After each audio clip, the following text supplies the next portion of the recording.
You're protecting a killer from another killer.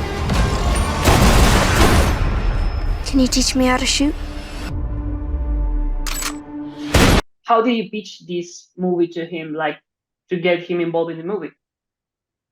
Yeah, you know what's so incredible is that when I first read the script, obviously my initial instinct or my initial concern, if you will, was to cast Brooke, because how are you going to find this 12-year-old that is able to kind of have the emotional IQ and EQ of a 35-year-old? And so I was discussing that with the producers, and then one of the producers on the call, he's like, you know, Brett, I don't know what you think about this, but you know, Nicolas Cage has never been in a Western before. And I was like, what?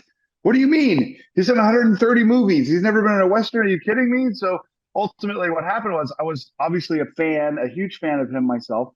And I think that, you know, I often say to people that the stars have to align, and not just the movie stars, but the stars of the universe, if you will, for any movie to get made. I mean, the difficulty is like overwhelming sometimes in indie cinema specifically. So what was really great about this is not only had he not done a Western, I had a great script from Carl Lucas, and we're coming out of COVID. Yellowstone had just gone back to production. Mission Impossible. I think those were the only two productions in the world that were really going at the time.